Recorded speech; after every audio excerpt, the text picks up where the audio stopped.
0912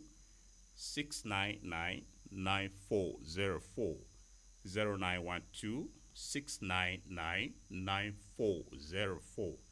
Let's also inform you, dear listener, that this program is streaming live on all our social media platforms. You can also listen to us by logging onto our website on www.agetradiotv.com. You may also download the Agate Radio and TV app from Google Play Store, which serves you to access our content as well. That app serves you for the newspaper, television, as well as the radio. We are available on Radio Garden, and all these platforms we are there to serve you. We'll go on a short break, and once we are back, our discussion here in the studio will begin. Kindly stay tuned. Don't go away.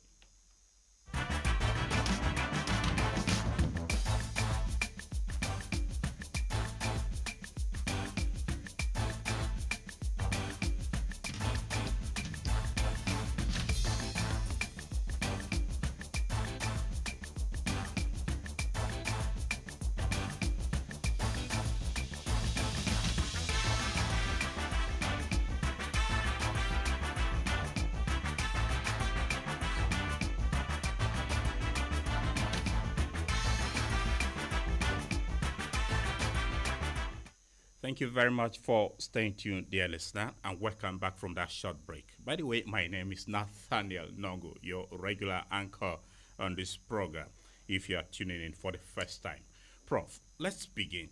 And I will start by requesting you to kindly walk us through a memory lane of what the general mood of the country was like on October 1, 1960.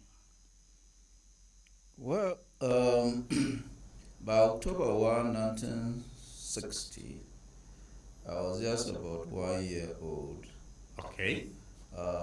But, of course, I'm an archaeologist, so I can tell you what happened millions of years ago, thousands of years ago.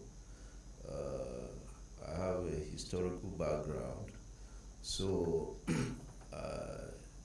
I can still say that by independence, the mood of the country was very, very, very joyous. The citizens of this country expected that Nigeria would pick up, be one of the greatest nations in Africa, and Nigeria would realize its full potentials. There was hope. Our leaders, though not properly united on the date of independence, were still committed to making Nigeria great. They gave us hope, and we expected to do far, far, far better than what we have done at the moment. So I can say that by 1960, at the moment of independence, we expected a lot from our leaders. We expected a lot from this country, which is our country, and we expected that our children would inherit a country full of promise, and a country that would be their keeper, a country that will protect them, a country that every other person will be proud of, and a country that will be respected by other countries of the world. When you mentioned by October 1, 1960, you were just about a year old, that means you are as old as Nigeria itself. So you are actually an independence child. And what was your personal understanding of what the day signified, and what were your expectations, maybe from the point of view of an archaeologist? Well, the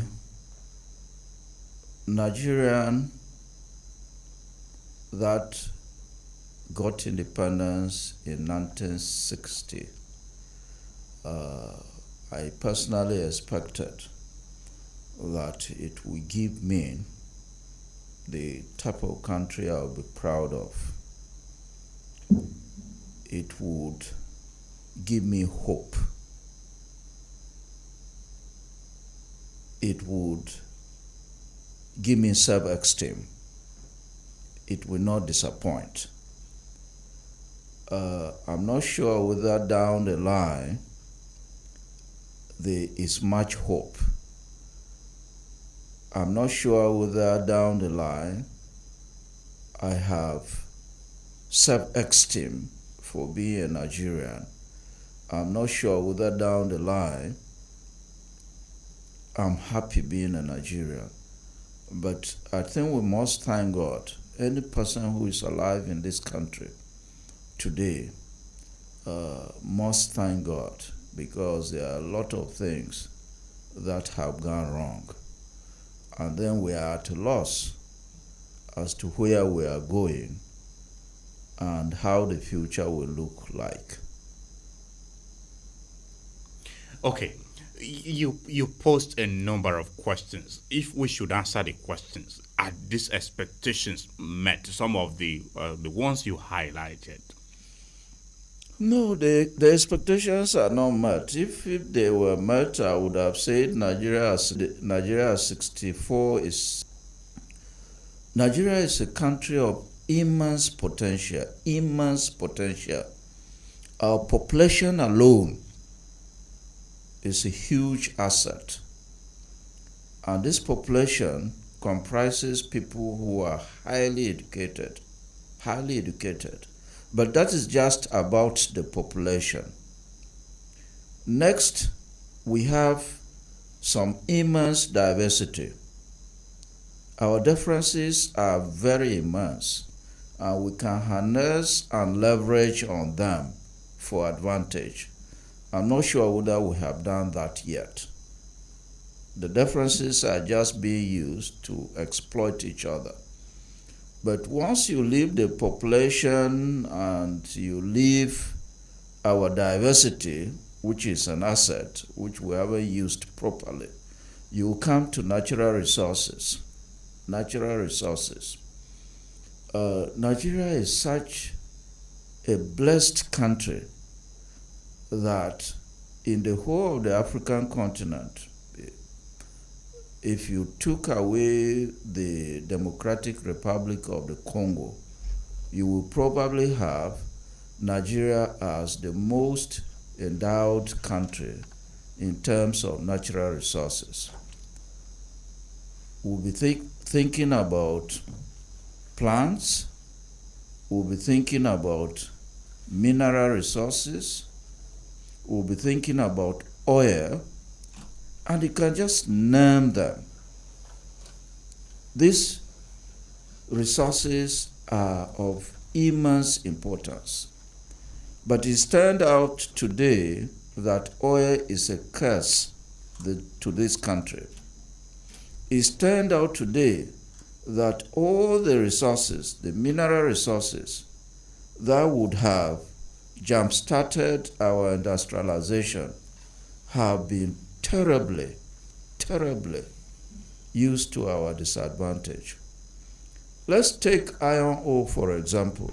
Every single person in the world knows that iron ore is the bedrock of industrialization. If you are able, for whatever reasons, to exploit your iron ore and establish a steel industry, there's no way you will not be industrialized. There will be no way you will not be industrialized. But see what we have done with our huge ore resources. In 1979, that is during Zacharys' time, we started the Ajaokuta Steel Complex.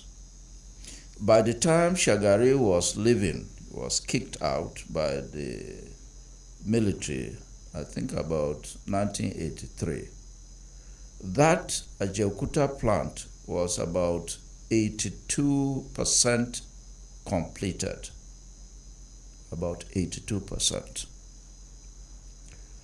By 1999 or so, Several years after that, it went to about 92% completion. 92, 90, I think 98. Since then, just the 2% completion, we've not been able to do that. So, from when it started, that is 1979, to present, it's slightly more than 40 years. We've not been able to complete that.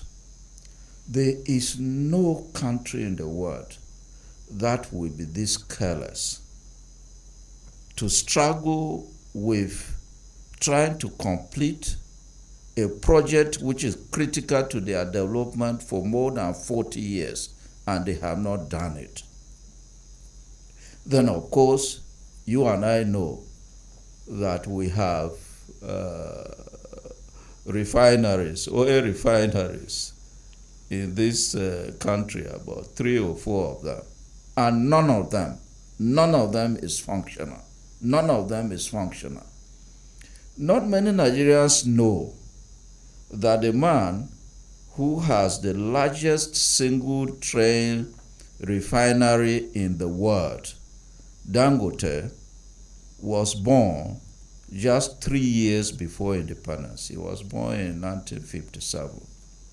So how will a country blessed like Nigeria, who cannot manage small-scale refineries, after 64 years, somebody who was born 3 years before the country gained independence would come and establish the largest single train refinery in the world, and we are clapping, and yet not getting sufficient fuel? I see this country as a jungle. And what has happened, if I may still continue talking, what has happened is we are not running as a system. I'm happy there's a political scientist here. The political scientists will not put it this way. They will say we have not been able to build a viable nation. But I see it as somebody who connects more with the system theory. In a system, every single part of the system, the constituent parts, they matter, including the most important component and the least important. They work together. In Nigeria, the systems are not working together. They are working against each other. And as long as we continue working against each other, there is no way this country will pick up. And I think that is our biggest challenge. Why do I say we are not working together? We have not been able to work together for the past 64 years. Initially, this country was coupled together in 3 parts. There was the Lagos colony, the Oil Rivers colony, and then what has come to be known as the North. And probably maybe because of the divide and rule antics of the British people, they set up these 3 parts against each other, sincerely to the extent that even after states have been created, people who are from the so-called northern states are still looking at themselves as northerners. There is no federation account that goes to the north. They go that people will Benue. They sit and talk about Plateau. They sit and talk about Nasarawa, because what is coming to them is coming to them by virtue of these states. And the states can chart a way forward for themselves. People are still talking about the East. People are still talking about the West and trying to outwit the other. That is why I said we are not running as a system. If we were running as a system, and I tell people that a system is just like the body. The body is a typical system. The legs, even though they are matching the ground, the other parts of the body know that they have to support the legs to match the ground. Even the bum, I'm sorry to say this on television. No problem. Even the bum, you know, it does crazy things, and you have to clean it up. You may even hide it, but you treat it with a lot of respect. So any system that wants to survive, act with honor and with affection. You cannot say that because you are rich in the system, then every other person does not matter. You cannot say that because you are numerically stronger, you have more numbers. The people who don't have numbers do not matter. That system may survive only for a time. After that, it can collapse. And if it does, which is why Act 64 we're analyzing to also profile a way forward. But for now, dear listener, I'd like to inform you we now have our second guest joining us in the studio. A descent from the national to the state in Benue State. He is famous for serving almost all civilian elected governors of the state from Adasu. Served later in the administration, the Department of Political Science at the Benue State University, Makode, Dr. Sabastian Agbinda. It's good to have you join us here in the studio. Dr. Agbinda, welcome. Thank you, sir. All right, before you joined us, we had just started with a background. And I'd like to go back briefly. Give us your personal understanding of what Independence Day signified and what were your expectations when Nigeria... The whole idea of independence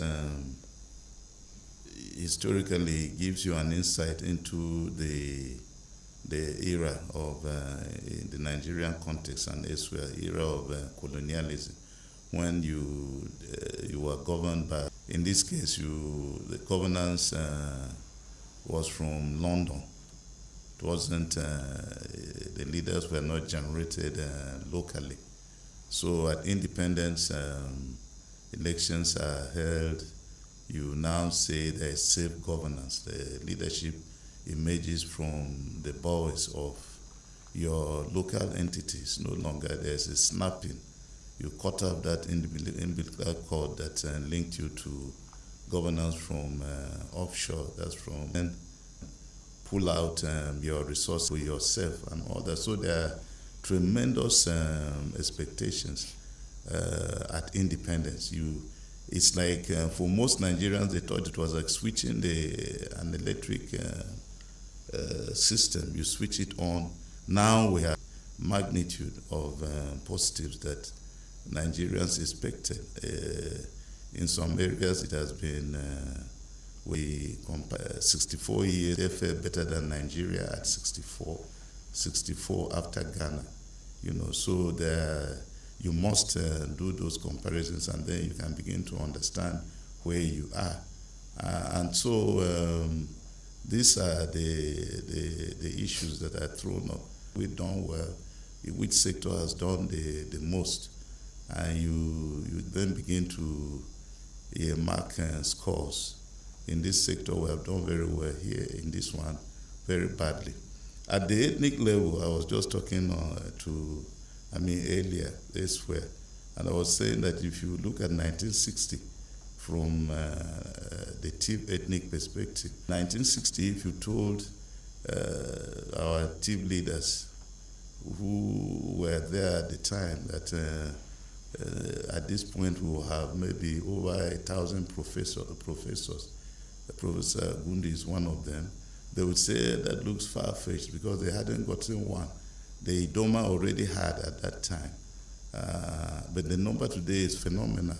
So in the area of education, for instance, post-independence, you can say that there is so much development across the country running battle with ASU all the time. ASU, in my estimation, is still left undone. Into the fact our agriculture into the fact our agriculture it's still so much yet to be done. There is apologies. So much yet to be done. There is.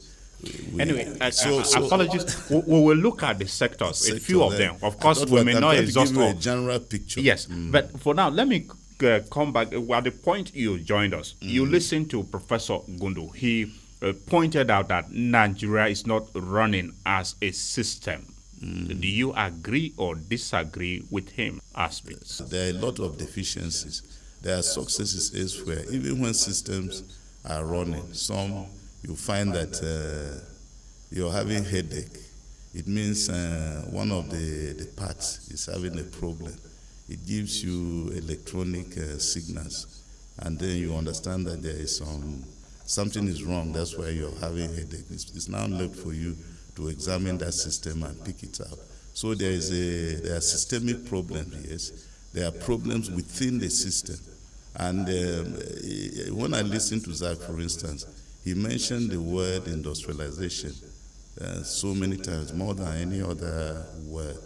And if you're looking at agriculture, it's not driving industrialization. If you're looking at iron and steel, it's not driving industrialization. If you're looking at if you're looking at wood, it's not driving industrialization.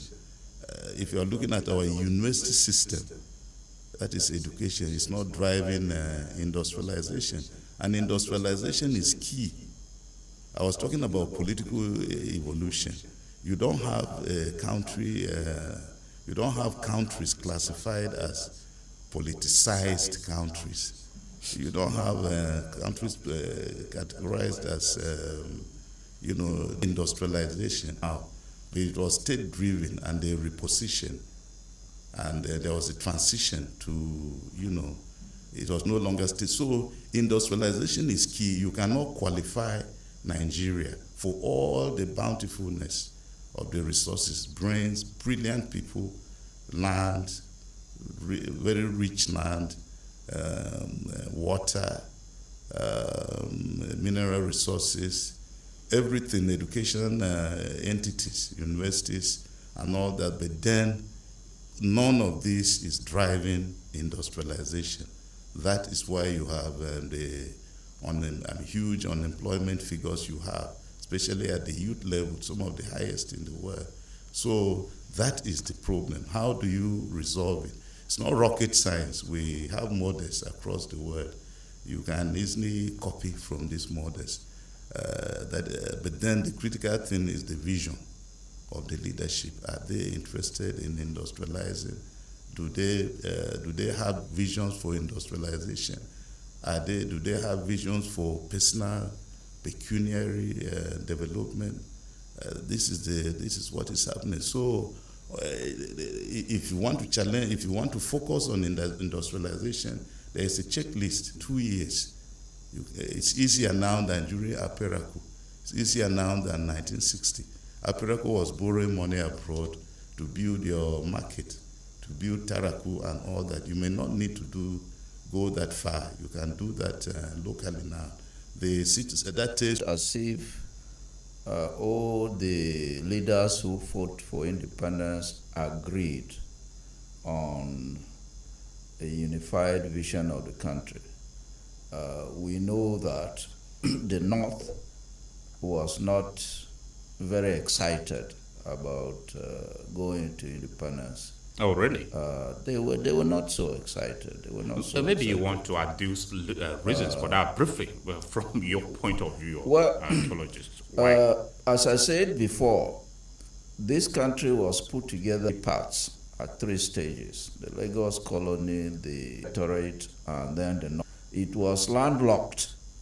So the type of revenues that were going to Lagos, the type of revenues that were going to the Oil Rivers Protectorate were not coming to the North. And the North was not able to pay their own bills. It was a clever way by the British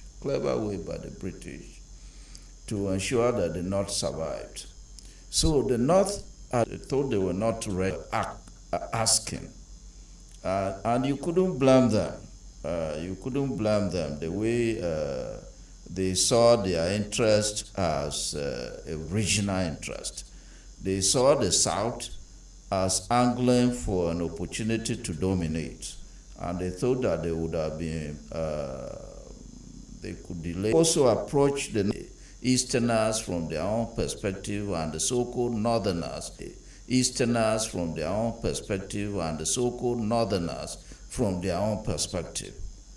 The people in the West thought they were there to defend the West in the Nigerian project. The people in the East felt so, and the project. The people in the East felt so, and the people in the North felt so.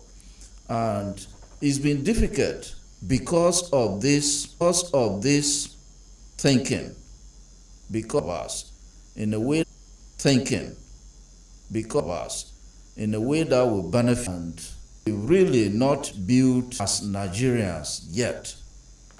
It really means that it will be difficult to do anything that will benefit us. That is, a system works for the benefit of everybody. A system works for the benefit of every unit. This is my own thinking about that. Okay, Dr. Agbinda. Sense of nationalism, if I should go by what Prof mentioned, are we approaching the Nigerian project 64 years down the line with a holistic sense of nationalism, with a unified vision stemming from what the founding fathers of the country fought for, the independence of the nation? You have to be careful. When you use unified, it literally push you into a unitary constitution, and you have problems with that. Even our present constitution is seen as being unitary instead of federal. I will not go into that for now. Your other question is trying to do with how to forge unity and a common attitude towards development. We have, and efforts have been made. First, it comes with the Constitution.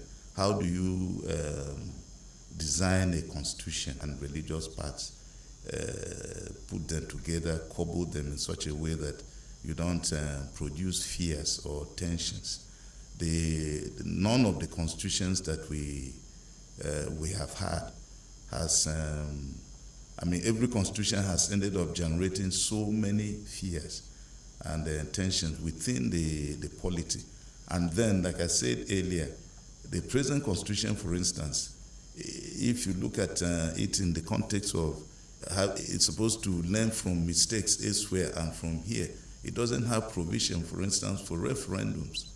And the federal constitution emphasizes referendums because referendums are the opportunity to, you understand that various parts have been cobbled together ethnically and all that, and various tribes, if you want, in the case of ethnicities, are put together. They come with their fears, their hopes, aspirations, and all that. If you put them together and then you are saying no referendum, where are the safety valves? The tension can be such that instead of seeing themselves resolved via referendum, they are both candidacy.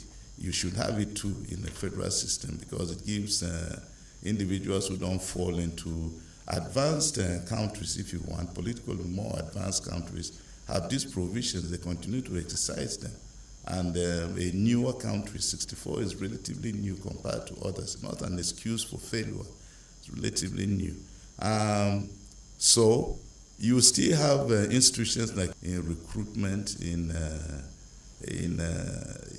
they should look at the character of the character commission. A lot of people don't even know that it exists. it is why, for instance, it is in pursuit of federal character and inclusiveness that Aperaku in 1982 came up with your, zoning and federal and zoning and rotation, power shift protocols. He was underscoring inclusivity, and he was trying to say that your constitution, the constitution that was operating at the time, was not emphasizing inclusivity. There were fears from the minorities that they would not, for instance, ever access the presidency. The Nigerian presidency, because we are running a unitary constitution called federal, bestows so much powers to the center. So every person wants to access power, the presidency at the center. If we then see, that is every part of the country, of the 6 zones he had created, would have power in turns. Yanawangban, based on the team philosophy of Yanawangban, eat, chop, and give your brother to chop. So it continues to move around. It is a serious constitutional matter that in a federal constitution, you have to work around ensuring that everybody, so for instance, you have federal rules. The idea is that every state capital should be linked by federal rule. But then in so many other areas, you don't see that effort at inclusivity. That is why I said your Federal Character Commission is not as powerful as it should be, given the type of challenges. You still have the affirmative action that involves gender inclusivity. So the constitutional evolution has been there, but there is so much still yet undone. And the Constitution, as we have it, is such that you can't even amend it easily. It's one of the most unamendable constitutions in the world. And that means that you are locked in. There's no opportunity for referendums. You cannot amend the Constitution easily. And the Constitution it shouldn't be easy to amend, but it shouldn't be so difficult to amend too. Our own is too difficult to amend. And there are a lot of problems that it is not exercised, it is not sufficiently inclusive. A lot is happening that shouldn't happen. Okay, could the Constitution be the reason why Nigerians, going by the submission by your co-discuss and looks at issues from the point of view of region, religion, and maybe their own ethnicity rather than being Nigerians? The Constitution is there. You can blame the Constitution, yes. You can have a Constitution that we emphasize, underscore inclusivity. So those issues will not. You have the U.S. Constitution, of course, and then you still have affirmative action. There's a lot of minoritism. There's a lot of racism. So it tells you that it's not that easy. A lot has to do with the temperament of the politicians. Those who come to power, those who exercise power, their visions. The visions are very, very important. If you have altruistic vision, it's better for. Okay, if you come to the north, of course, the north is not a monolith. We, we in Benue, we are from the north, but we are not northerners in the strict sense of the word. When you're looking at the north, you're looking at Islam. We are not Muslims in Benue. You are looking at caliphatism. We are not from the caliphate. We are not Sokoto. We are not under the domain. Now, the north, as defined by the caliphate, is that this entity is their own. So you have institutions like the Arewa Consultative Forum are designed to speak about the north in those terms, northern elders and all that. We are not, strictly speaking, part of that northernness.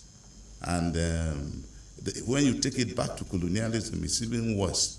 If you look at it politically and historically, you understand where Taka took up. Taka's political ascendance was tied to fighting the North. We are not Northerners. We are from here. We are minorities and all that. Give us our separate region. We have created states arising from that, but there is so much still yet to be done because the vision of politicians is different from, that connection between the politicians and the ruled is still. So there's a need for inclusivity at various levels. It's not just about. We have come to realize that it's even beyond state creation. When Taka died in 1980, you didn't have the number of states. You would still have been asking for more states. He was one of those who started the state journey in the country. You have 36 states now, and you have realized that you have not arrived at the end of the journey. There is still so much undone in spite of the states and all that, because the political class is not emphasizing the vision that they should have, I'd say, around industrialization and all that. All right, dear listener, if you are just tuning in, you are listening to Perspectives on Agate Radio 95.5 Star FM Makudi. We are discussing Nigeria's 64th independence anniversary. And leading the discussion here in the studio is the Vice Chancellor, University of Mkar, Professor Zacharys Gundu. We also have a political scientist, a lecturer in the Department of Political Science at the Benue State University, Makudi, and a seasoned administrator, Dr. Sabastian Agbinda. And later at 10 o'clock, you can participate on the program by calling in on 0814-335-9292. 0814-335-9292. In the meantime, the line for SMS and WhatsApp chat is already activated.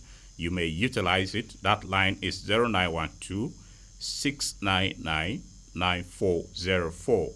0912-699-9404. Kindly remember to include your full name and the location you are sending your text message or a chat from, so that we will know and take it as being read.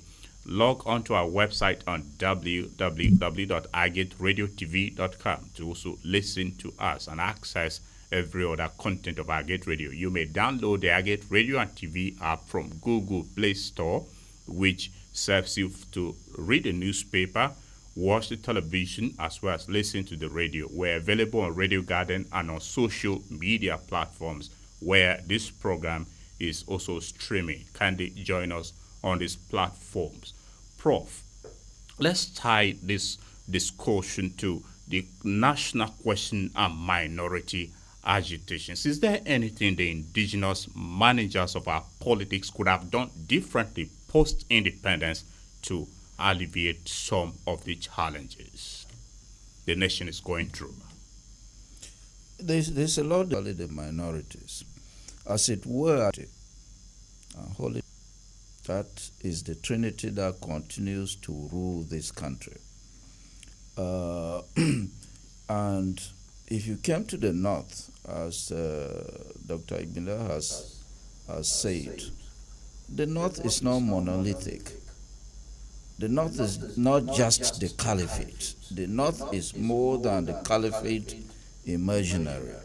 The north has a lot of groups that are not part of the caliphate and would not want to be part of the caliphate and would not want to be identified with the caliphate. I don't think this country then and now has been able to reach out to these groups and give them a sense of belonging. If you went to the southeast, besides the sense of belonging, you have predominantly the Yorubas, but even there, you have some other groups that will still want to assert their own form of independence. And I think this country ought to have considered the fact that there is some rich diversity here which should have been provided for. That diversity has not been provided for. And because of that, we have lost so many opportunities.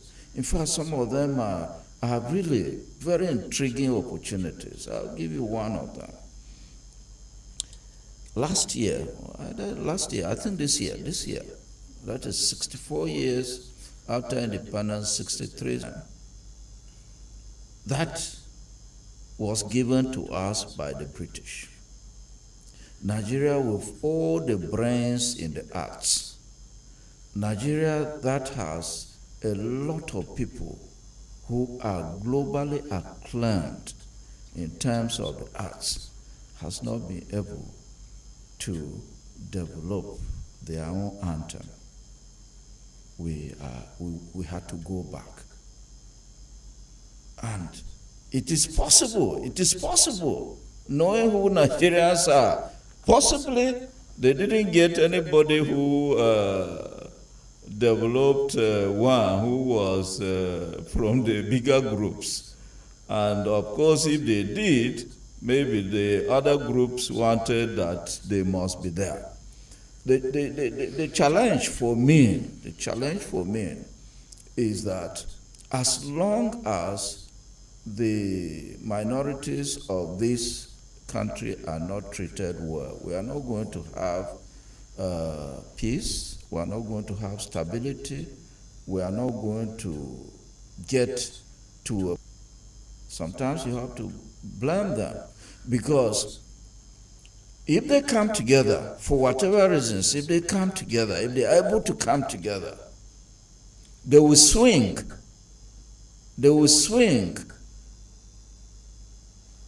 votes and the scale in their favor. They will do that. I think Sabastian is, Dr. Agbinda is a specialist here, because they are the people who worked very closely with Apple, gave him the intellectual inputs to think about zoning and to that the minorities would have carried the day in this country far earlier than what together is becoming more and more difficult for them, because the future of this country really is not bright. The future of this country, the fault lines which one sees, whether you are talking about oil, whether you are talking about religion, the God question, whether you are talking about these tendencies that people are using to say, look, we want our own country, we want to separate from this country. The fault lines are real, and they are damning, and it's only somebody who is asleep that will not appreciate this fault line. And as Dr. Agbinda has said, small gains we have made. He talked about education, and I just want to pass a small comment on education. Numerically, yes, if you are talking about numbers, more universities, more graduates, more professors, but that really is just where education starts. It doesn't start with numbers. With all the numbers of the universities we have, there is no Nigerian university that has made the rank of the 6 top universities in Africa. None. No Nigerian university has made the number of the 6 top universities in Africa. In fact, 5 of them are in South Africa alone.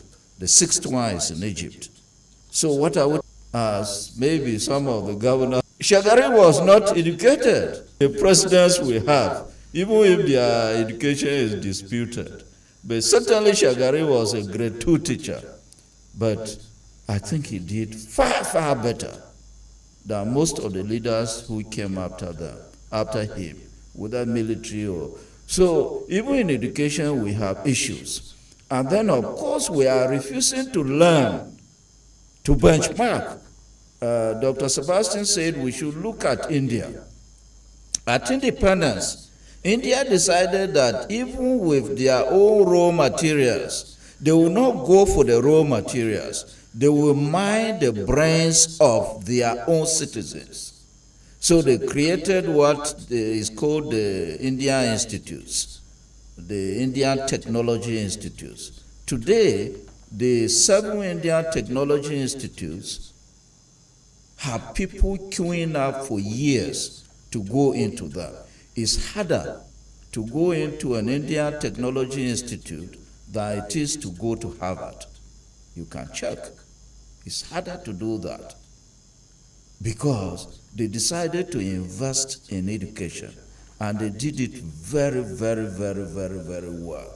Today, India is the pharmacy of the world. Every person knows that. They are the pharmacy of the world because they have invested in education. We have not invested in education. That is why we are still talking about strikes in the university system, the disruptions. And no person seems to know what to do to stop these strikes. So I think we have issues in this country. We do have. We could be better. We could be better. And the potential is so immense. You see very educated Nigerians. So why do they do what they do? Why do the educated people do what they do? Is something wrong with our education? Certainly other people will say 64 years, because I heard Dr. Agbinda saying that 64 years, okay, may not be too long, but countries have done so much under 64 years. Go back to Africa. They destroyed every single African society within 25 years to go and build Europe with our resources. And then, of course, after the Second World War, 25 years, the Americans were able with the Europeans. So, 64 years is long enough to do so much for ourselves, for our children, and for our generations to come. And we are not doing it, and it's very sad. We hope beyond 64, in the next 64, we should have an impressive record of doing what we should do. Let me talk about the yes. the year thing. Just a moment, because we're due to start taking calls. I'll come back to you shortly. 0814-3 your submission. Very brief. Good morning. Hello, good morning. Welcome to Perspectives. Thank you. Hello. Bello Musa, calling from London. I can barely hear. Bello who? Bello Musa, B-E-L-O-L-O. Oh, very well. Bello, thank you. Bello Musa from North Bank, right? Yes. Okay, Thank Bello. you. We'll do another. Hello, Ken. If you may change position so we'll get to hear you better. Okay. Change. Hello, can you hear me now? Yes, let's see how it goes. Speak on. Okay. What I'm saying is, even if another 1,050. The network seems to be really unfriendly at your end.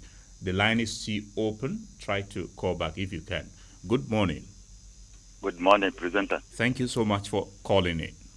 Yes, I am Tekula Haji. I'm calling you right away from Batiab, Okay. local government. Okay, speak to us, Tekula. Thank you so much. Great the educational dance for me.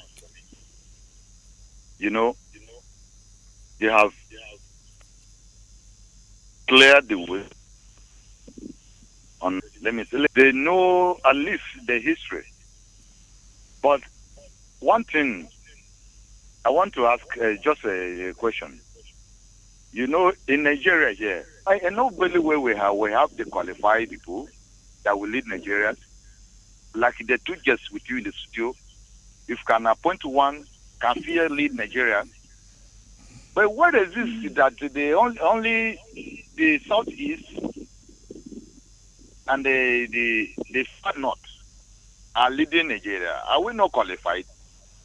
Why? It's a question I always ask. Why is it that is what the south? Which region did you mention? I didn't hear that. There's the southwest and the far north. All of them are leading Nigeria. Okay. I don't know what happened. Okay, Tekula, thank you. Nigeria, don't speak in by regions, or we are not focusing on any region. We are focusing differently. That would be much better. 0814-335-9292. 0814-335-9292. Hello, good morning. Okay, the line is open. Many persons are on, but the network seems to be unfriendly, but we're trying. Hello, good morning. Good morning, Nathaniel. Thank you for joining us on Perspectives. Yes, my name is Fiasi Motumiofa. good morning to our distinguished guest this morning. Good morning, Professor Gundu, sir. Good morning, Mutum. Yeah, thank you. I today that why this country of a transformative kind becomes so elusive in the post-independent experience. Now, did you get that clear? Yes, we are listening to you, Fiasa. Go ahead. Yes. You see, 64 years of Nigeria as a sovereign state calls for retrospection. One, there are so many issues, just like Prof have said. You know, the issue of leadership has been a challenge. The issue of managing diversity, that is one of the biggest problem that Nigeria is facing, managing our diversity. You see, just as I've said, the question has become it has been a big problem for Nigerians. The question in which have exercised many Nigerians from one generation to another, amidst plethora of explanations, which the scholars have offered in the studio. But still, we have not gone to that position. Just like the other caller from who said, those who are in the studio, are they not qualified? And where they have given them positions to head, what did you hear about them? Okay, Fiase, thank you. Thank you very much, Fiase. 0814-335-9292. 0814-335-9292. That's the line to be a part of the program. Good morning and welcome Nathaniel. Good morning. Welcome to Perspectives. Yes, good morning to your guys in the studio there. I am Engineer Sunday Akpa, calling from North Bank, Makudi. Good to have you join us. Thank you very much. A nice topic it is, and your guys have spoken very, very well. And I want to contribute this way. The problem with Nigeria is like we are not nationalistic. We are not patriotic. I can say that Nigeria is a country of many ethnic nationalities to their ethnic groups than the country Nigeria. So the earlier we begin to look at Nigeria as a country, how do we overcome that? That should be our question now. Yeah, that's what I'm trying to say. That is by making sure that we have a country where everybody is somebody and nobody is nobody. We should create a state of egalitarianism and equity for everybody. We should avoid nepotism. We should avoid corruption. We should avoid what they call man-no-man syndrome. You know, the Igbo people call it Imam Madu. So where excellence is rewarded and hard work is not sacrificed on the altar of nepotism and tribalism and mediocrity. That is the way forward. Thank you very much. Thank you, Sunday. Thank you very much. All these aims should be avoided. Okay, that's your submission. We should avoid nepotism and all the issues that bedevil us. 0814-335-9292. The SMS line is 0912-699-9404. Good morning. Nathaniel. Good morning. Welcome to the program. Yes. My regard to your guest in the studio. Thank you. This is Vincent Ako calling from Ishabakut Road. Okay, good to have you join us, Vincent. Thank you very much. I want to thank you for this wonderful topic. I want to first of all start by asking Professor Zacharys. He said that he sees this country as a jungle and that we are not working together for the past 4 years. What should be done in order for us to start working together for the past 44 years and 64 years that he said? And then secondly, I want to ask Dr. Sabastian Agbinda. He said that we will not have peace in this country as far as in my Benue State, where we are. Thank you. Let's stay on the issues and not anything outside of that. Good morning. Yeah, good morning, Mr. Nathaniel. Thank you for joining us on Perspectives. Yes, this is the voice of Ado Batlomi Tefa from Bachohon in West Local Government. All right, go ahead, Batlomi. I want to thank the guests in the studio, and I want to thank you for bringing up this topic. You know, I'm so happy being a Nigerian. the day we are talking about, it is a wonderful day. Yes, it is all more wonderful because we have awaited with an increasing impatience compared to what one country after which and it is overtaking us on the road when we had all that all that we need to develop our country. The government had also reported history the records are there that they have spent billions of naira just in the name that they want to repair the refineries with no result being achieved. Each time we tackle our cultural and religious differences, yes, indeed, October 1st anniversary, it has always come with a fanfare. But this year, the mode is that of a funeral. Yes, the opposite of a country that started with high hopes. Please, it is high time the government should impact on an inconclusiveness of the citizens in all it at Nigeria. Take for instance Singapore. How are they doing? So please, it is high time we over. That is my submission. Thank you. Thank you to 0814334. Morning. Thank you for joining us. Thank you so much. I agree the Prof in the house. Thank you. This Agata also Paul at Chusa, back of Baptist High School, Makodi. All right, we're listening to you, Paul. It's a very sensible topic, and I want to point out. I don't know, but the way Prof has break it down, he has break it down beyond reasonable doubt that every layman will understand what is pulling Nigeria backward. Because he made mention of the Ghanaians. Some years back, Ghanaians were in Nigeria here looking for grainers into the educational sector. What are they doing to advise the politician how to pilot these affairs to move in just the way he narrated today in Nigeria? Everybody's looking. Hello, Paul, are you there? Everybody's looking at his side as the most richest. So now, what? All right, thank you, Agatausu, for calling in. Okay, we'll highlight the issues about Nigeria and let's 0814-335-9292, 0814-335-9292. The SMS line is 0912-699-9404. Welcome to Perspectives. Morning. Thank you. I'm Bello was calling back from Northbound. Okay, Bello, we are good to have you join us again. Thank you. Now regard to the guests in the studio. Thank you.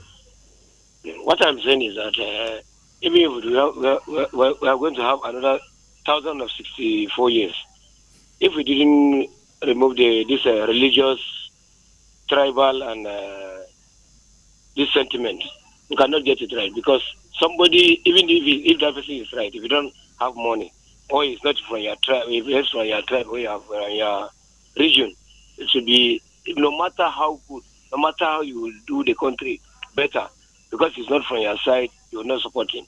Or somebody, if it's in government, it's not in your own tribe or your religion or you from your own region, you cannot support him. Even if you do good, you can't say it. If you do bad, you can say it. So if we didn't carry that thing away, we cannot get it. Somebody is suggesting that even the guests in the studio, one of them can be a leader. But if they don't have money, but they are leaders in their own right. The professor is a vice chancellor of a university. He is a leader.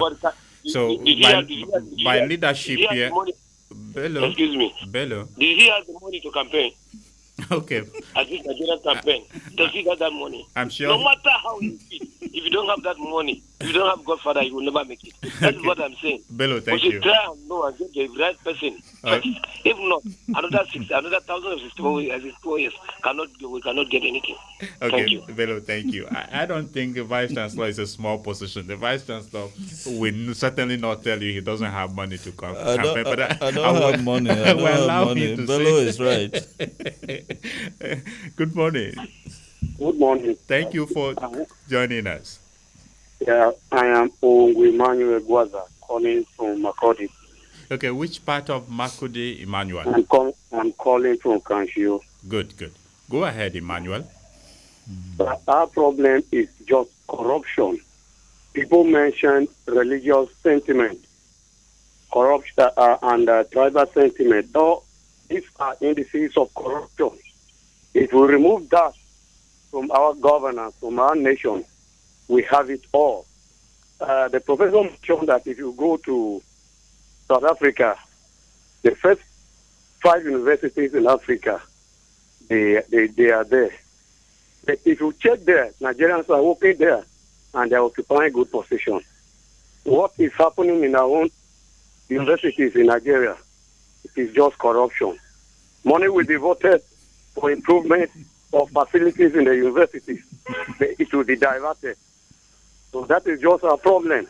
If this check, then Nigeria can go places. Thank you very much. Okay, so for you, over these 64 years, once corruption is done away with, Nigeria will work, right? Yes, sir. Emmanuel, thank you. That is just the problem. Thank you so much for your submission. Well, this program is perspectives. So when Nigerians call, everybody is entitled to their own perspective, the way they look at it from the point of view of what we are discussing. 0814-335-9292. Good morning and welcome to the program. Yeah, good morning to my presenters in the studio. It's Comrade Okoro Wobia calling from Naka. Okoro Wobia, good to have you join us on Perspectives. How is Naka this morning? Well, the weather is very moderate. It's very friendly, let me say so. It's not sunny, it's not too cold, just very moderate. That's We're good. Enjoying it. It's in the mood of independence. Nigeria at 64, that the weather is that way. Yes, thank you for that. Okay. You see, the against the national development is not far-fetched. We know it. It is not God-made. It is man-made.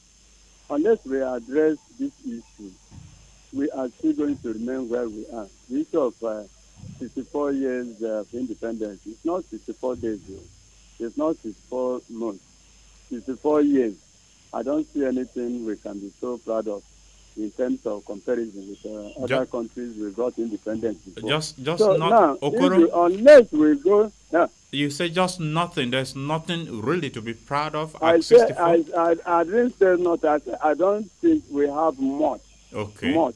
Okay. I didn't say nothing. I say I don't think we have much to boast about in comparison with other countries we got independence. And if you look at the central factor, I can just put it under self. Unless we drop this syndrome of self, then leaders recognize the fact that national interest is more important than any other interest. We are still going to remain where we are. Take, for instance, a country like Malaysia. I can remember by history in the 80s, they were coming to Nigeria to uproot our palm fruit down to their country. What is their position in terms of world rating now in the production of palm oil? Compare Nigeria now. Where are we? Is this oil, this natural oil God has given us a cost? Then everybody just... Now we are talking of education. Education is very important. But it's not a panacea to good governance. Let me tell us. Okoro, that should be your concluding thought. That should be your concluding thought now. So my concluding thought is, my concluding point is that we should address the issue of having national interest above our religious, tribal, and other interests that are hindering the development in this country. Thank you, Okoro. Thank you. Thank you so much. We appreciate you. I'm so sorry we may have to disconnect with you for want of time. You have made your submissions. A few messages before we come back. Good morning, I Get Radio. I salute your guests in the studio. The greatest challenge of this country is a lack of deep thinking, critical and rational leaders. Nigerians only have a quest and passion to rule and have totally zero enthusiasm. Okay, Gogo, thank you for your opinion. Nigeria from political control by other countries are criteria that our leaders should not parrot fashion for the masses. Good morning, panelists. Okay, Isaac Otua from Se Anchiha Sejima Nguma. Okay, Isaac, thank you for your message. We appreciate you for sending it in. Good morning, presenter and guests in the studio. This is now WhatsApp box. Sadly, in the land of our fathers, in the land our fathers were born, a so-called country, well, it's not a so-called country, it's actually a country where it takes more than 40 years to fix her own refinery, a country where illiterates now benefit more than the educated in the name of Togri, a country where we now frown, grieve, and mourn, a country where human life no longer receives benefits of sanctity, a country where crime has taken the order of the day, as naira to dollar, so to have life has lost its value. Gentility is no longer cherished. Man kidnaps man and man matches man at will. The days are no longer safe. Crime has swallowed our generation. Torment has taken over our land. The air we breathe. Okay, quite a long narrative there, an abridged version. I agree with both the guests and what Professor Agbinda earlier said that Nigeria is a jungle. No, that is not our thoughts, and that is not our position on this program. I conclude by saying that until these issues are resolved, Nigeria is not worth celebrating. Okay, I want to find you all from high level. Thank you for your submission. All this, a few comments from our live stream feed. Ajinge, I'm watching from Abia State. All right. Thank you for joining us from Abia State, Peter. Hello, good morning. Good morning. Okay, I'm afraid you're not coming through. 0814-335-9292. That's the line to be a part of the program. Hello, good morning. Good morning. Okay, it does appear the network seems to be unfriendly today, but we'll try. Good morning. Welcome to the program. Thank you very much. You are speaking with Harry Desmond from North Bank, Makodi. Okay, Harry, go ahead. Yes. First of all, I want to greet the guests in the house. Harry. And I really appreciate God that I'm a Nigerian. I'm happy to be a Nigerian. But my submission this morning is that the problem we're having in this country, we are not sincere to ourselves. Both our leaders are not sincere to those people whom they are ruling. One of your guests mentioned the issue of the refinery there in that studio. Each regime that came, they always repair refinery. Now the present regime also is also repair refinery. Who are we deceiving?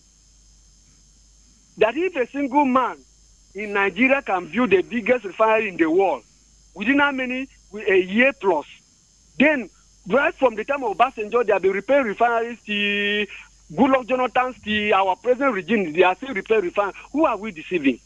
I think this country can be sincere. If our leader can be sincere to themselves and to the people whom they are ruling, this country will be a better place. The issue of people leaving this country, going to other countries looking for green pasture will not be there. Let our leader be sincere. Nigeria is a good place. We have all the resources that it will take us to make this place a better country. We have it. Imagine Nigeria being a giant of Africa. And now today, other countries are better than Nigeria, and they are making mockery of Nigeria. We are no more giant again. Okay. Let us come back to the drawing board and we should be sincere to ourselves. That will make this country a better country. Thank you very much. Desmond, thank you for your submission. Our leaders should be sincere, and Nigerians too should be sincere. We should go back to the drawing board. If I thought the board is still there to draw on one Nigerian question, that we're always going back to the drawing board. Good morning. Good morning, Representative. Thank you. And the whole guest in the studio. Could you speak up? You sound so low. Okay. My name is John G. Calling from Zacharys, local government. Good to have you join us, John G. Yes. My own view is that maybe should the military should take over so that all our problems will be surmounted. John G, hello. Are you there, John G? Yes. Our focus is on Nigeria's journey at 64. If you have challenges, we are not advocating for military takeover. This is not our discussion. We are not focusing on that. So if you have other thoughts, kindly share with us. But if that is the only submission. My own problem is that this our fuel subsidy is bringing all the problems now. Okay. So maybe the president should receive that policy. Okay. Could that be all from you, John G? Yes. Thank you so much. At 64, Nigerians are facing the challenge of petrol. Anyway, we'll come back to the callers for now. Dr. Agbinda, I'll begin with you. Several posers were raised by some callers, beginning with Vincent Akko, who said the issue of addressing minority questions, using Benue as an example, how it can be tackled. Let's begin from that briefly. We have quite a long list of issues to look at. The minoritism shouldn't be, directed only at the federal level. Yes, it should be directed at the local level. Indeed, that is at the state level. Aperaku addressed that, and I agree with him. He said the governorship is also supposed to rotate in the senatorial constituencies. That is, as they exist today, there are 3 senatorial districts. So, in his written protocols, he spoke on that, and I agree with him. We have had that problem in the state, so we can't run away from it. And I'm happy that Mr. Oko, Vincent Akko raised it. What is good for the goose is good for the gander. Within this state too, that is Benue, we should move the governorship, and there should be no conditions around it.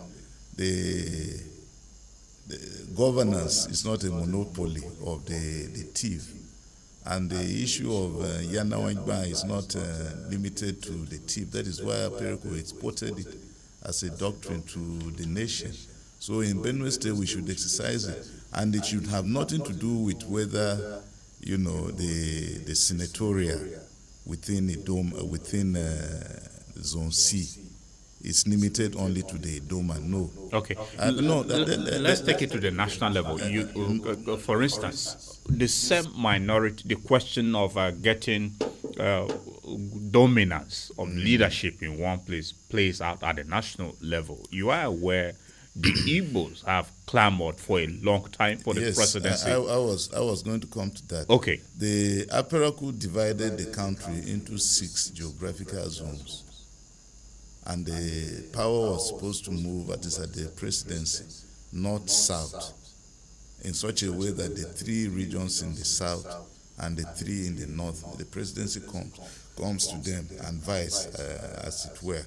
Later on, the Abacha constitution would address that too, by adding certain provisos. That is and of course that constitution was killed anyway. If you're president from a zone and you have there's some biological transition, they say you die like Yaradua died. There should be a vice president from each one of the 6 geographical zones, so he takes over automatically. So we have had problems with the zoning system and the powership system at the center, that is at the national level. That is why the Igbos, for instance, have not had access to the presidency, hard as they have tried. They have not produced a president there. We have produced 2 presidents from Yoruba land since 1999. And the Igbos haven't produced one yet. They have produced Senate presidents anyway. Well, that is all part of that, the zoning arrangement. But then the issues that you hear people talk about from that area is that they should produce the president too. So there is a gap there, similar to what Mr. Akko is talking about. In Benue, how do you address the issue of power going down to before Taka died, he actually approached the Doma for a governor. And I have that on good record. We know that he wanted the former Nigerian ambassador to the UN to be the governor. But then, from what we hear, he showed disinterest. That is even, it is in those circumstances that Aperaku became the first governor in 1979. So I'm not aware that there's a conspiracy against the Doma to be governor. There are problems with that zoning, with the zoning arrangement, similar to what we even have at the national level, which appears to be conspiratory against the Igbos. Here, when it comes to playing it out, there are fears, of course, expressed by the chief that if they gave it to the Domas, how will they manage it? It's similar to the type of fears you have even at the senatorial level, where the Domas are best to the Igede having. Remember that Akume, during the Akume period, he had a deputy governor from Igede land, and all that. So and then there are some aspirants who have come that close to picking the ticket in open field from the zone. Of course, they didn't run in that exclusive context in which you said, look, only the candidates from Zone C will run. They ran against others. It has never happened that you have limited the office to candidates from a particular zone. So they have almost been successful, but then certain circumstances. And it is something that we have to hope.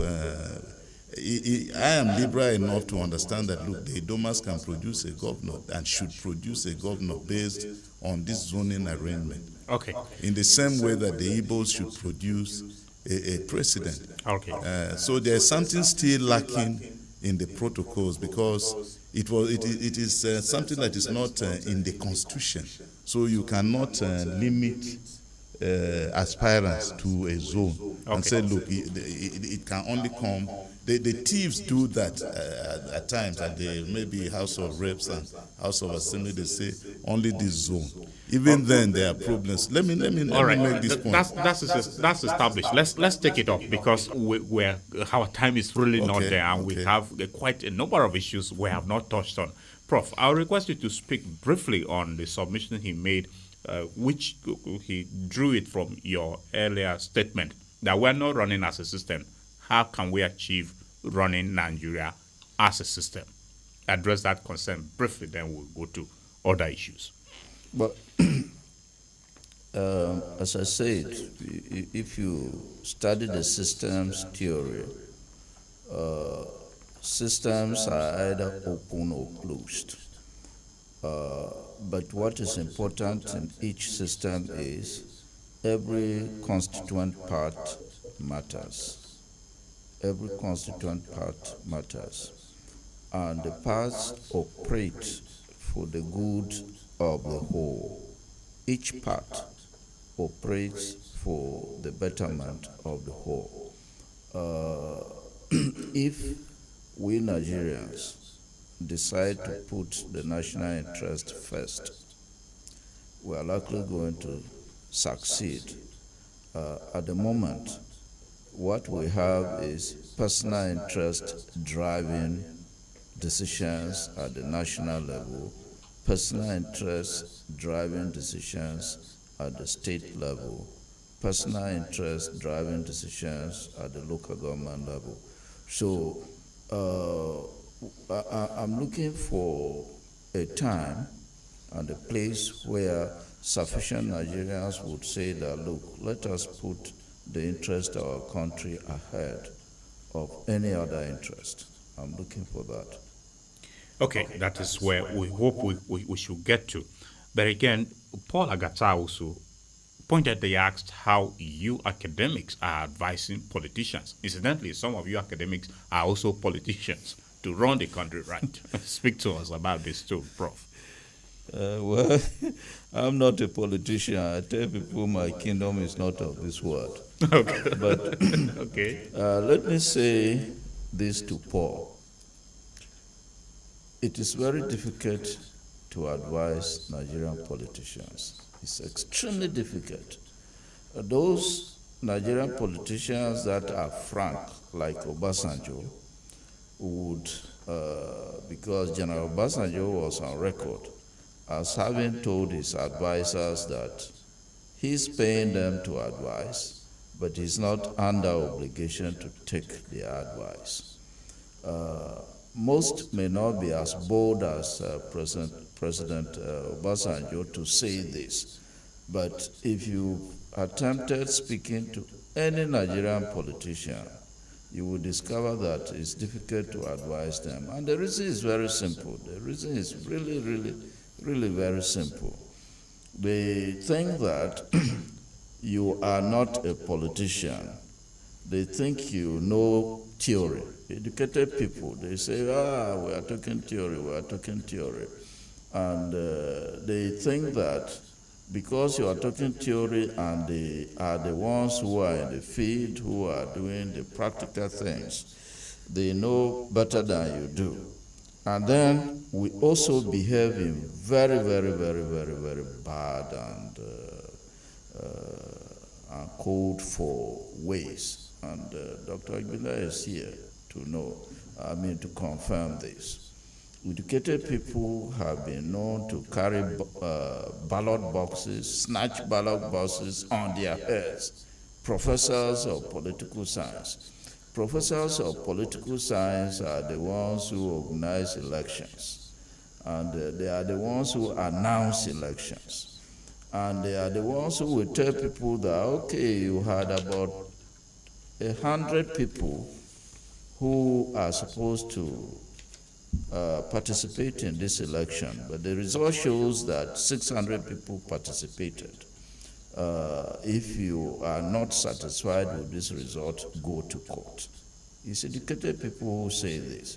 It's educated people, I think in one of the states in the east, the man who was announcing the elections was not even polite enough to say this person won with this number of votes. He would just say that, this is the winner, this one carries the day. So educated people have also not conducted themselves in ways politicians will respect them and in ways politicians would advise them. It's difficult to advise Nigerian politicians. It's difficult. Maybe Sabastian, Dr. Agbinda will tell us why it is difficult. Okay, Dr. Agbinda, to a large extent, the courts still determine the outcome of elections. How can we improve our electoral processes to reduce the high volume of litigations as an independent nation? First, I wish I reacted to... Briefly, then you take it up. I have worked with certain politicians who took advice. Unfortunately for me, I have never been in positions of power arising from having been voted for. I've been advisor continually, and I have met some governors, for instance, who take advice very easily. They have been, and I am not aware that they complain afterwards. And then there are some who will not take at all, indeed most, for that matter. So we can, and you didn't give me an opportunity to react earlier to this 64. Look, in 4 years, a good leader can change this country.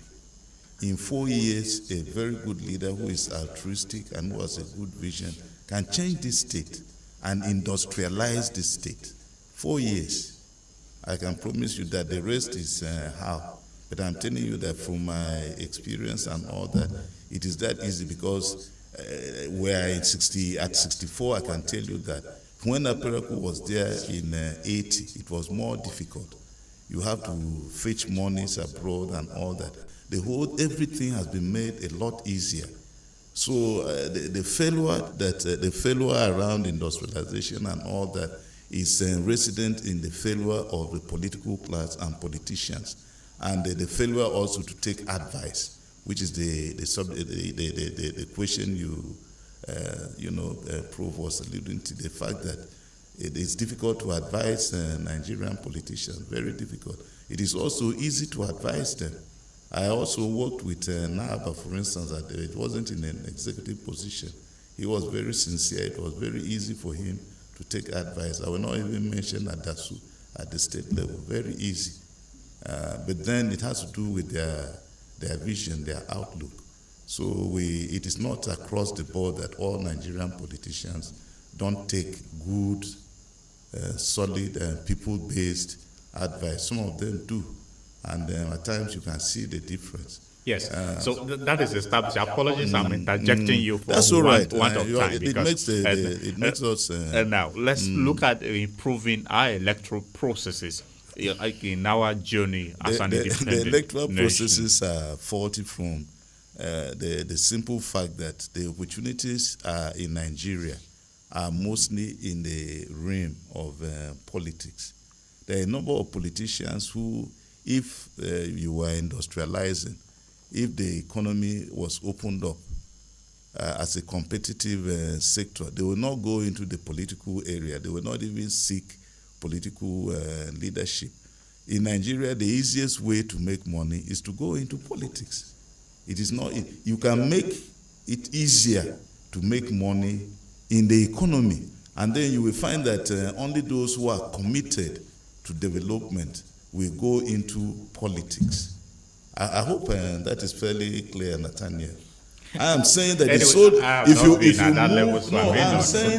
if you move into the economy, if you want to industrialize as a private sector player, you want to say, look, I don't want to go into politics. Of course, you will starve to death. But if you go into politics, it is easier. And that makes competition in politics very, very severe. So it now throws back the pressure, first in the political area, political space, and into the judiciary. That's the link you are creating. There is a lot of litigation because there is over-competition, severe competition to grab political office. When you don't grab it, you feel that you lose so much. So let me go to the next step. I may pick it up through the judicial route. You go there until you find that is still not possible. And then, so the less there's so much competition in the political area, in the political space, there's more competition, there's space for you to compete in the economy. It is more conducive to exercise your aspirations in the economy. The less you... And then we'll try to come back and draw a conclusion to us. 0814-335-9292. 0814-335-9292. That's the line to call. 0912-699-9404 is the SMS line. 0912-699-9404. Good morning. Good morning. Thank you for joining us. How are you? I'm fine, thank you. Thank you. My name is Babs from Odusporo. The name is Babs who? Oluwatoyin. Oluwatoyin, thank you. Okay. Regarding the Nigerian government, for the past 64 years, I think this is one of the worst governments we are having in Nigeria.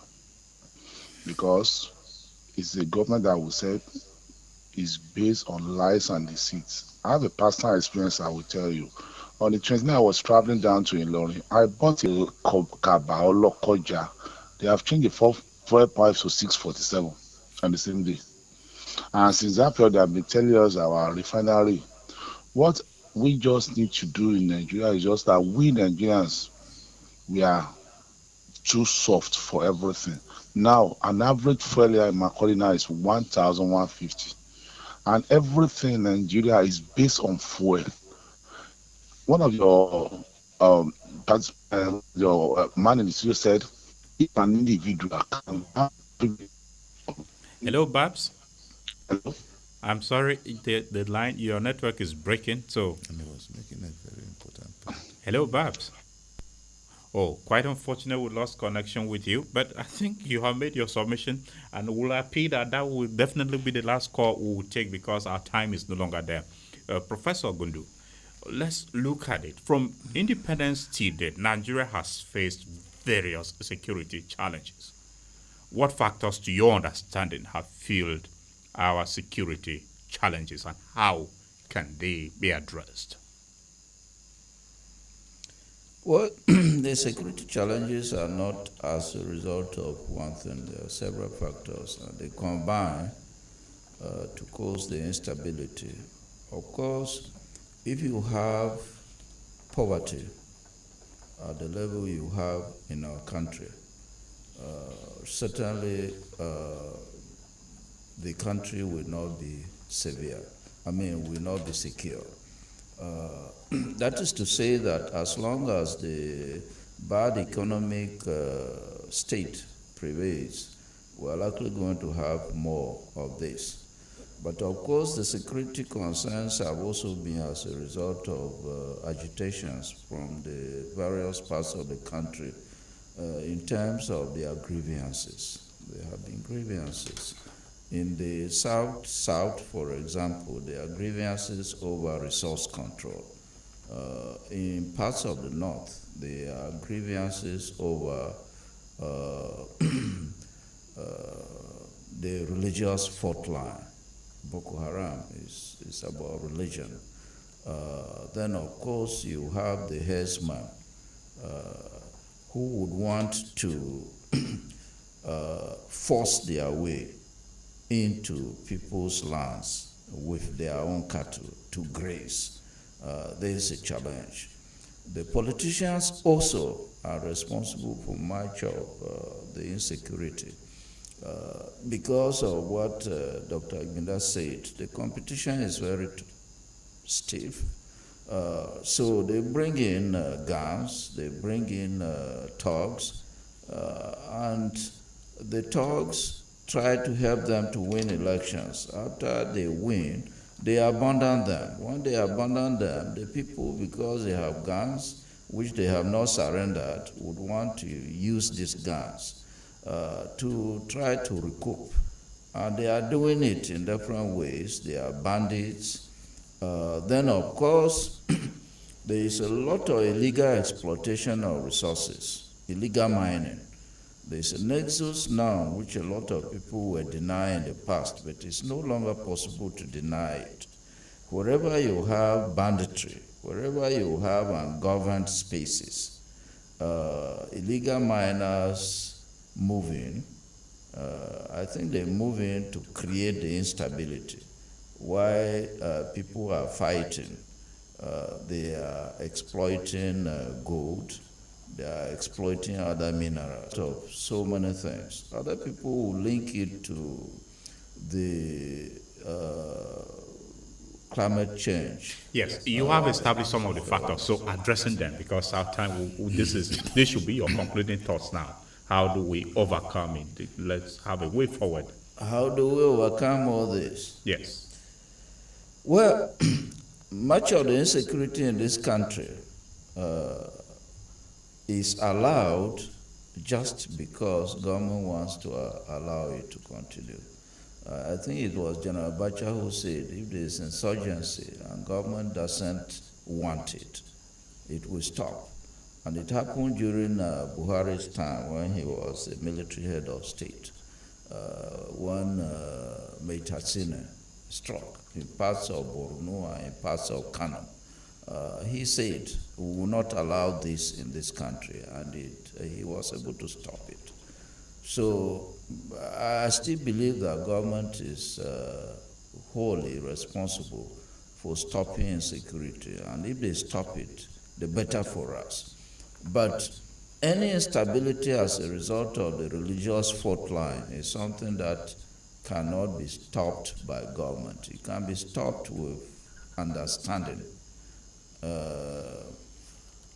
Because if you look at the demographic profile of this country, you will know that by 2030, Nigeria is going to be the 6th most populous country in the world.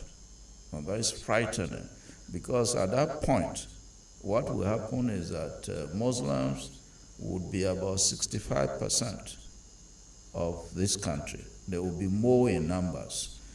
Political Islam is taking roots in this country. To handle political Islam would require a lot of tact. It will require a lot of understanding. It will require a lot of dialogue. Because at that point, if the Muslims who will be in clear numbers decide that it is an Islamic republic they want, they will still put a lot of people who will be in the minority at risk. And when several of the youths from the side that would be a majority religiously would not be in school, they will be uneducated, it means they can be used. Okay, Dr. Agbinda, I will give you just 30 seconds, please, 30 seconds, to give us your parting words. Just your parting words, not to elaborate on points, because we're really out of time. Industrialization that brings about less poverty, more wealth, brings down unemployment, and that reduces insecurity. Good education reduces insecurity, because you can't employ illiterate people that easily. And then federal systems have state police. They also have county or local government police. Nigeria must have, you have them at the state level, you have at the local government level. There is a deliberate refusal of the Nigerian political, and Kebbi and Sokoto, for instance, said they don't want state police. That tells you a lot. That is the heartland of caliphatism. They say they don't want, there is insecurity on account of absence of state police. If you have state police, you can have less of the header farmer crisis and the mining-based insecurity across the country. Okay. So try to link, to connect the dots. Thank you. Okay, that's where we conclude on today's edition of Perspectives. Professor Zacharys Gundu is a former Pro-Chancellor and Chairman Governing Council at the Benue State University, currently Vice-Chancellor, University of Mkar in Boko. He is a distinguished professor of archaeology. We thank you very much indeed, Prof, for coming on Perspectives. Thank you, Nathaniel. Dr. Sabastian Agbinda is a lecturer in the Department of Political Science at the Benue State University, Makurdi. He is a seasoned administrator. Thank you for your time, Dr. Agbinda. Thank you, sir. Dear listener, that's our show today. Join us on Wednesday for a fresh edition of Perspectives. Happy Independence to all Nigerians. So God bless you. My name is Nathaniel Nongu. I'll be with you here on Wednesday for another edition. Thank you.